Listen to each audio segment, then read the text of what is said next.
روایت تھی اور وہ کہتے تھے کہ نماز میں مرد کے سامنے سے اگر عورت، گدھا یا کتا گزر جائے تو مرد کی نماز ٹوٹ جاتی ہے۔ حضرت عائشہ نے جو ہی یہ سنا تو انہیں بہت برا لگا، بلکہ انہیں غصہ آ گیا اور انہوں نے حضرت ابو ہریرہ کو بلوا کر کہا کہ آپ نے ہمیں عورتوں کی کیا عزت کی، آپ نے ہمیں گدھے اور کتے کے برابر کر دیا۔ خدا کی قسم، رسول اکرم صلی اللہ علیہ وآلہ وسلم نماز پڑھ رہے ہوتے تھے اور میں ان کے سامنے لیٹی ہوتی تھی، اور جب وہ سجدہ کرنے جاتے تھے تو مجھے ہٹا کے دونوں ہاتھوں سے میری ٹانگ کو ہٹا کے سائڈ پہ کر دیتے اور سجدہ فرماتے، اور پھر جب سر اٹھاتے تو واپس اپنے ہاتھ سے اٹھا کے میری ٹانگ کو رکھ لیتے تھے۔ تم نے ہمیں کہاں پہنچا دیا؟ تو اس طرح سے تمام صحابہ کو جو کانسیپٹس تھے وہ حضرت عائشہ ان کے کلیئر کرتی تھی۔ لوگوں نے جا کر حضرت ابو ہریرہ کو ٹوکا اور فرمایا کہ سیدہ غصے میں ہیں، آپ نے اتنی بڑی بات کیسے کر دی؟ پھر حضرت ابو ہریرہ کو بلا کر بھی جب کہہ دیا تو انہوں نے اپنے اس فتوے سے رجوع کیا۔ حضرت عائشہ سے ایک بار کسی نے کہا کہ ابو ہریرہ کہتے ہیں کہ حج میں، دوران حج، کنکریاں مارنے اور بال منڈانے کے بعد عورت اور خوشبو کے علاوہ سب جائز ہے، یعنی طواف زیارت سے پہلے۔ اس پر حضرت عائشہ کہنے لگی کہ ابو ہریرہ کو بلاؤ اور بتاؤ، جہاں تک عورت کا تعلق ہے تو ٹھیک ہے، لیکن خوشبو ملنے میں کوئی حرج نہیں۔ طواف زیارت سے پہلے، بال منڈانے کے بعد، رسول اکرم صلی اللہ علیہ وآلہ وسلم کے بدن مبارک پر اپنے ہاتھوں سے میں نے خود خوشبو ملی ہے۔ عزیزان گرامی، یہ چھوٹے چھوٹے واقعات ہیں، یہ وہ باتیں ہیں جو خود صحابہ کرام جو الفاظ سن کر جوں کہ تم ویسے ہی بے کم وقاص الفاظ پہنچا دیتے ہیں، مگر سیدہ کانسیپٹس کلیئر کرتی ہیں کہ نہیں، اس کے پیچھے یہ مقصد تھا، اس کے پیچھے یہ سیاق و سباق تھا، یہ ایک واقعہ تھا، یہ اس کی وجہ سے یہ بات ہوئی۔ ایسا نہیں ہے کہ تم وہی کے وہی الفاظ دہرا دو اور یا ایک فقرہ چھوٹ جائے تو باقی کی بات، اب جیسے یہود کہتے ہیں وہ لفظ حضرت ابو ہریرہ اس کے بعد تشریف لائے ہیں اور آپ نے باقی کی حدیث بیان کر دی کہ شگون ان تین چیزوں میں ہے۔ اب اگر اس کو رسول اکرم صلی اللہ علیہ وآلہ وسلم کے ساتھ منسوب کر دیا جائے تو یہ تو ایک حدیث ہو گئی، اور اگر اس فقرے کو ساتھ لگایا جائے تو وہ ایک بات ہو گئی، ایک واقعہ ہو گیا کہ یہود ایسا کیا کرتے تھے یا ایسا کہا کرتے تھے۔ اسی طرح سے آپ صلی اللہ علیہ وآلہ وسلم نے فرمایا کہ حضرت عائشہ اس دنیا کی بہترین خاتون ہے۔ ایک صحابی نے سوال کیا، یا رسول اللہ، اس دنیا میں سب سے زیادہ پیاری عورت آپ کے لیے کون ہے؟ آپ نے فرمایا عائشہ۔ انہوں نے پوچھا اور مرد؟ تو آپ نے فرمایا یقیناً اسی کا باپ حضرت ابو بکر رضی اللہ تعالی عنہ کو آپ اس قدر محبت کرتے تھے کہ آپ نے ایک بار سیدہ عائشہ ہی سے فرمایا کہ عائشہ، میں نے اس دنیا کی زندگی میں سب کے احسان اتار دیے ہیں، جس نے میرے ساتھ بھلا کیا میں نے اس کو بڑھا بڑھا کر اس کا احسان اتار دیا، میرے ذمے اب کسی کا کوئی احسان باقی نہیں، لیکن سیدنا ابو بکر صدیق کے احسان باقی ہے، ان کے احسان میں نہیں اتار سکا، ان کا احسان میں نے نہیں اتارا۔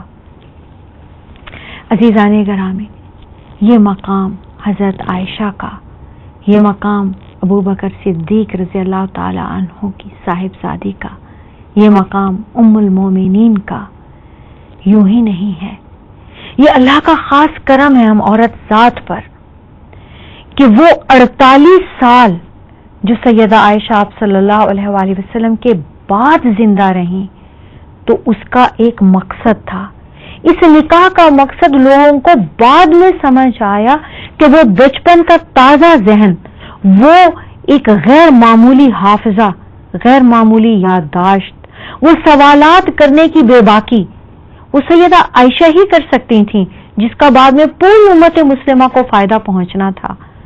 48 سال کی وہ زندگی جس میں روزانہ درس قرآن دیتی ہیں، درس حدیث دیتی ہیں، لوگوں کے سوالات کے جواب دیتی ہیں، اور جب آپ صلی اللہ علیہ وآلہ وسلم نے فرمایا کہ تمہارا جہاد حج میں ہے تو 48 سال تک باقاعدہ ہر سال حج کے لیے سفر کرتی ہیں.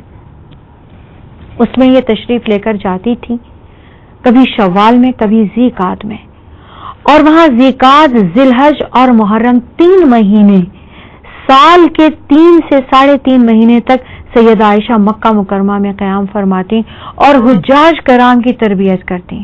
اس زمانے میں مینا میں، عرفات میں، مکہ میں روزانہ قرآن، حدیث، فقہ، سیرت پاک اور لوگوں کے سوالوں کے جواب دیا کرتی، اور باقی کے 8.5-9 مہینے ہر سال مدینہ منورہ میں حرم نبوی میں بیٹھ کر لوگوں کے سوالوں کے جواب دیا کرتی، لوگوں کے مسائل حل کیا کرتی، لوگوں کو مفید مشوروں سے نوازا کرتی. بلا کی سخی تھی، اس قدر سخاوت تھی ان کے ہاتھ میں کہ ایک مرتبہ عبداللہ بن زبیر کو کہیں سے پیسے اکٹھے ہوئے، وہ 1,00,000 درہم تھے. سیدہ نے 1,00,000 درہم شام ہونے سے پہلے سارے کے سارے خیرات کر دیے. لونڈی کہنے لگی 2 درہم ہی رکھ لیتی کہ ہم کھانا تو کھا لیتے، سالن تو پکا لیتے. تو جواب میں کہتی ہیں کہ آپ پوچھ لیتی، آپ کہہ لیتی، آپ اس وقت بتا دیتی، 2 درہم نکال کے باقی میرے ہاتھ میں دے دیتی. ایک مرتبہ حضرت عبداللہ بن زبیر سے خفا ہو گئی اور قسم اٹھا لی کہ میں ان کو دیکھوں گی نہیں، ان سے بات تک نہیں کروں گی. کس بات پر؟ کہ انہوں نے انہیں یہ کہا کہ آپ کے پاس جتنے بھی پیسے آتے ہیں آپ خیرات کر دیتی ہیں، جب اپنے پاس ہوا کرے تب خیرات کیا کریں، جب نہ ہوا کرے کہیں سے آ جائے تو قرض اتارنے کے لیے یا قرض نہ چڑھے اس کے لیے تھوڑا سا رکھ لیا کریں، جو بھی آتا ہے جتنا بھی آتا ہے آپ دے دیا کرتی ہیں. تو سیدہ عائشہ کو بہت برا لگا، کہنے لگی کہ تم مجھے سخاوت سے روکتے ہو. سخاوت، دریا دلی، فیاضی تو میرے محبوب سے میں نے سیکھی ہے. رسول اکرم صلی اللہ علیہ وآلہ وسلم کی تربیت نے انہیں اس قدر فیاض بنا دیا تھا. ایک مرتبہ آپ صلی اللہ علیہ وسلم نے کسی کو بھیجا، انہوں نے ولیمہ کرنا تھا اور ان کے پاس کچھ بھی نہیں تھا. تو فرماتے ہیں میں عائشہ کے گھر سے آیا ہوں تو ایک ٹوکری غلے کی بھری ان کے گھر میں رکھی ہے، انہیں جا کے کہو کہ انہوں نے ولیمہ کرنا ہے، کچھ دے دیں. تو سائل نے جا کر جب پیغام دیا تو سیدہ نے پوری ٹوکری اٹھا کر بھیج دی. بعد میں لونڈی نے شکایتاً کہا کہ کچھ تو اس میں سے بچا لیتی، کچھ تو رکھ لیتی کہ ہم بھی ایک وقت کھا لیتے. تو فرماتی ہے کہ اس وقت یاد کرا دیتی جب میں دے رہی تھی. اسی طرح ایک مرتبہ کسی نے سوال کیا تو دیکھ کر نکال کر دینے لگی. تو آپ صلی اللہ علیہ وآلہ وسلم نے فرمایا، آپ نے ان کی تربیت دیکھی کیسے فرمائی، عائشہ گن گن کر نہیں دیتے، اللہ کی راہ میں بے حساب دیتے ہیں، تمہیں وہ بھی گن گن کر نہیں دے گا، بے حساب دے گا. تو پھر سیدہ نے کبھی اس کے بعد زندگی بھر نہ ناپا، نہ تولا، نہ وزن کیا، نہ گن کے دیا. جو کچھ بھی ہوتا تھا یوں ہی لٹا دیتی تھی. خود فرماتی ہیں کہ جب میں نے رسول پاک صلی اللہ علیہ وآلہ وسلم سے یہ جملہ سنا تو اس کے بعد میں نے کبھی اناج کی ٹوکری کو بھی یہ دیکھنے کی کوشش بھی نہیں کی کہ اندر ہے یا نہیں. اور رسول پاک نے ہی مجھے سکھایا کہ بغیر دیکھے، بغیر ناپے، بغیر تولے ہی دیتی جاؤ. کہتی میں ایسے کرتی رہی اور وہ رزق کبھی ختم ہی نہیں ہوا. ایک دن مجھے گمان ہوا کہ 4-6 کپ ہی اندر ڈالے تھے اور روزانہ اس میں سے 4-6 نکلتے جا رہے ہیں اور وہ ختم کیوں نہیں ہوا. تو میں نے ڈھکن اٹھا کے دیکھا تو پھر صرف 4-6 ہی باقی تھے جو اس دن کام آ گئے. مجھے مصلحت سمجھ میں آ گئی کہ اللہ تعالیٰ بے حساب دیتا ہے جب اللہ کی راہ میں بے حساب دیا جائے. جب آپ حساب کریں گے تو آپ کے ساتھ حساب ہوگا. رسول اکرم صلی اللہ علیہ وآلہ وسلم نے ان کی تربیت ایک ایک چیز میں خود فرمائی، ان پر خود نگاہ رکھتے تھے. کس طرح سے بات کرنی ہے، کس طرح سے سکھانا ہے، کس طرح سے اللہ کی راہ میں دینا ہے، کس طرح سے عبادت کرنی ہے، کس طرح سے ٹائم مینجمنٹ کرنی ہے، کس طرح سے لوگوں کے ساتھ لین دین کرنا ہے، کس طرح سے تحائف دینے ہیں.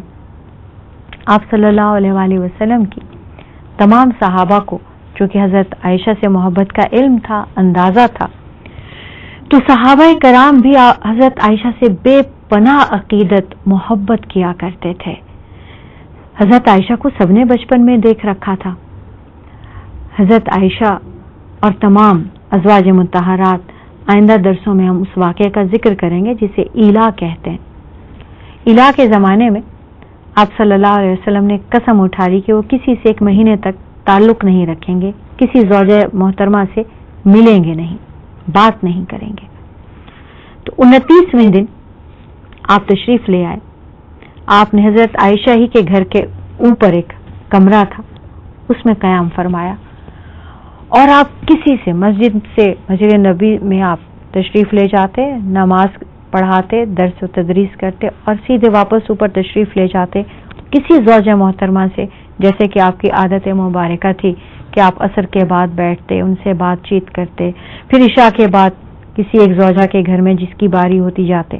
آپ نے یہ تمام معمول اپنا ختم کر دیا اور کسی سے بھی بات چیت بند کر دی، اور یہ قسم کھا لی کہ کسی سے 1 مہینے تک کوئی تعلق نہیں رکھیں گے. یہ واقعہ ازواج مطہرات کے لیے تو قیامت صغریٰ تھا ہی، پورے مدینہ کے لیے یہ واقعہ بڑا تکلیف دہ تھا. اب 29ویں دن جب آپ صلی اللہ علیہ وآلہ وسلم نے صلح کر لی، قسم پوری ہو گئی، جب آپ تشریف لائے اور جب مدینہ منورہ کے لوگوں کو پتہ چل گیا کہ آج آپ سب سے بات چیت کرنا شروع کر دیں گے، آج قسم پوری ہو گئی، چونکہ یہ گمان تھا کہ شاید طلاق نہ دے دی ہو، یہ ہم اس واقعے کے ضمن میں تفصیل بتائیں گے. تو ساری ازواج آپ کے استقبال کی تیاری میں لگ گئے. آپ صلی اللہ علیہ وسلم جب سیدہ عائشہ کے پاس تشریف لائے، آپ کی خیریت پوچھی، تو آپ نے بجائے یہ کہ خوشی کا اظہار کرتی، بجائے یہ کہ استقبال کرتی، پہلا سوال یہ کیا کہ یا رسول اللہ آج تو 29واں دن ہے، مہینہ تو نہیں ہوا، آپ کی قسم. یہ بات اس بات کا ثبوت ہے کہ سیدہ کو سیکھنے کا کس قدر تجسس تھا، علم حاصل کرنے کا کس قدر تجسس تھا. ایک ایک بات جب تک ان پر واضح نہ ہوتی، بھلے وہ ان کی محبوب ترین ہستی رسول پاک صلی اللہ علیہ وآلہ وسلم ہی کیوں نہ تھے، وہ سوال کرتی. یہ گمان بھی ہو سکتا تھا کہ کہیں خدا نہ خواستہ آپ صلی اللہ علیہ وآلہ وسلم کی طبع پر یہ بات پھر گرانا گزرے، آپ پہلے ہی خفا ہیں، ایسا بھی تو سوچ سکتی تھی. اور ساری ازواج کو اس سے کچھ سروکار نہیں تھا، سب بہت خوش تھیں، استقبال کی تیاری میں تھیں، لیکن انہوں نے سوال کیا اور رسول پاک صلی اللہ علیہ وآلہ وسلم نے بھی جواب دیا کہ عائشہ مہینہ 29 دن کا بھی ہوتا ہے. اب آپ دیکھیے کہ ایک مسلمانوں پر کتنا بڑا احسان ہو گیا اس سوال کے جواب میں. سیدہ عائشہ کا آخری زمانہ تھا، حضرت عباس بن عبد المطلب نے آنے کی اجازت طلب کی، بیمار تھی تو کہنے لگی رہنے دیجئے، یہ تو آئیں گے، گھنٹوں میری تعریف کریں گے اور میں اب اپنی تعریف نہیں سننا چاہتی. حضرت عباس بن عبد المطلب تشریف لے آئے، آ کر بیٹھ گئے اور بات ہی یہیں سے شروع کی کہ آپ مسلمانوں پر رحمت ہیں، آپ کی ایک ایک ادا مسلمانوں کے لیے رحمت، برکت، نعمت بنی. آپ ایک سوال کرتی، اس کے جواب میں تمام صحابہ کے تمام بند دروازے کھل جاتے، علم کی راہیں روشن ہو جاتی، مسائل اور پریشانیاں دور ہو جاتی.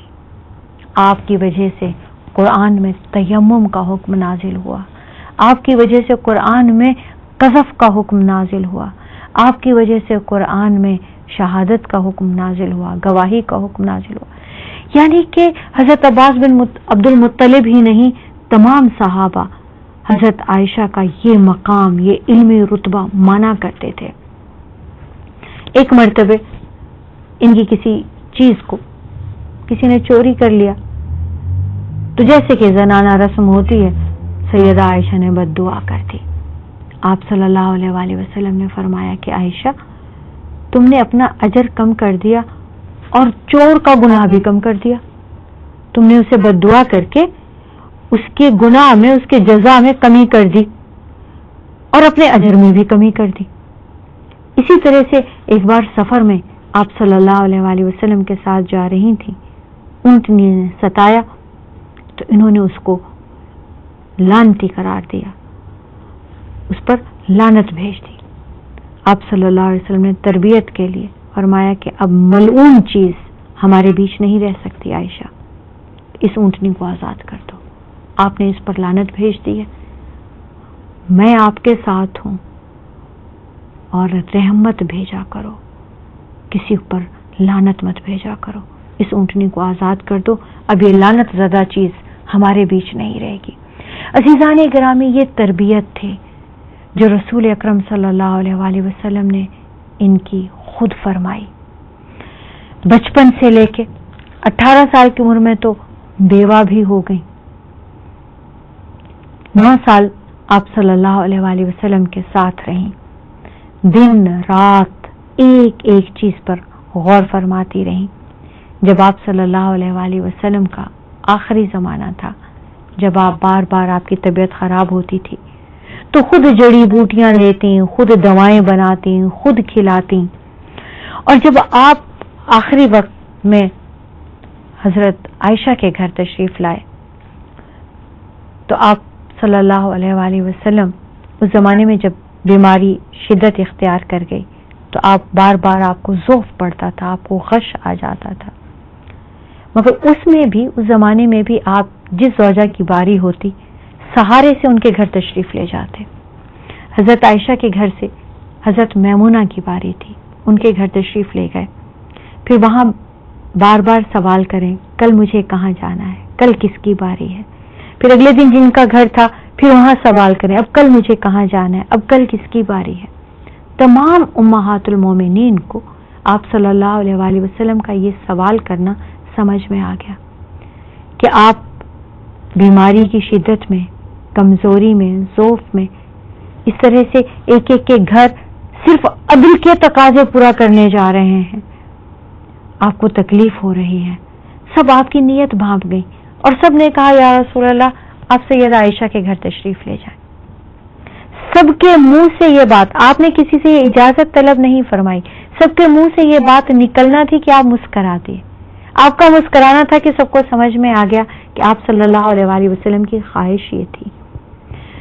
آپ حضرت عائشہ کے گھر رہنے لگے، آپ کے حجرے میں آپ تشریف لے آئے اور سیدہ عائشہ اپنے منہ میں مسواک کو نرم کر کے آپ کے منہ میں دیا کرتی اور آپ مسواک فرماتے۔ سیدہ بڑے فخر سے فرماتی تھی کہ مجھے یہ سعادت حاصل ہے کہ رسول اکرم صلی اللہ علیہ وآلہ وسلم کا آخری مسواک بھی میں نے اپنے منہ میں نرم کر کے ان کو دیا تھا۔ آپ دونوں ساتھ میں کھانا تناول فرماتے تھے، آپ ایک برتن میں حضرت عائشہ کے ساتھ کھاتے، بلکہ حضرت عمر فاروق کے مرتبے گزر رہے تھے تو آپ نے انہیں بھی آواز دے کر ساتھ بٹھا لیا اور تینوں نے ایک برتن میں کھانا کھایا۔ حضرت عائشہ جہاں سے پانی پیتی تھی رسول اکرم صلی اللہ علیہ وآلہ وسلم اسی جگہ پر منہ رکھ کے، اپنے ہونٹ رکھ کے، جہاں سیدہ عائشہ کا پیالے پہ ہونٹوں کا نشان ہوتا تھا، رسول اکرم صلی اللہ علیہ وسلم اسی جگہ پر اپنے ہونٹ مبارک رکھ کے پانی پیتے تھے۔ حضرت عائشہ ہڈی چوس کر جب رکھ دیتی تھیں آپ صلی اللہ علیہ وسلم وہ اٹھا کر دوبارہ چوستے تھے۔ حضرت عائشہ سے اس قدر محبت تھی کہ آپ صلی اللہ علیہ وآلہ وسلم جب تک سیدہ کو پوچھ نہ لیتے کہ انہوں نے کھا لیا ہے اس وقت تک خود تناول نہیں فرماتے تھے۔ حضرت محمد صلی اللہ علیہ وآلہ وسلم کا جب آخری وقت تھا تو حضرت عائشہ سے ٹیک لگایا ہوا تھا، حضرت عائشہ کی چھاتی پر آپ کا سر مبارک تھا اور آپ صلی اللہ علیہ وآلہ وسلم سے سیدہ عائشہ بات چیت کر رہی تھیں اور آپ کے اوپر دم کر رہی تھیں۔ رسول پاک صلی اللہ علیہ وسلم جو آیات پڑھتے تھے، جو دوسروں پر دم کرتے سیدہ عائشہ نے انہیں سنا تھا، وہ آپ حضرت محمد صلی اللہ علیہ وسلم پر پڑھ پڑھ کر پھونک رہی تھی، دم کر رہی تھی۔ عزیزان گرامی، یہاں ایک چھوٹا سا وقفہ ہے، اس کے بعد یہ بات یہیں سے شروع کریں گے۔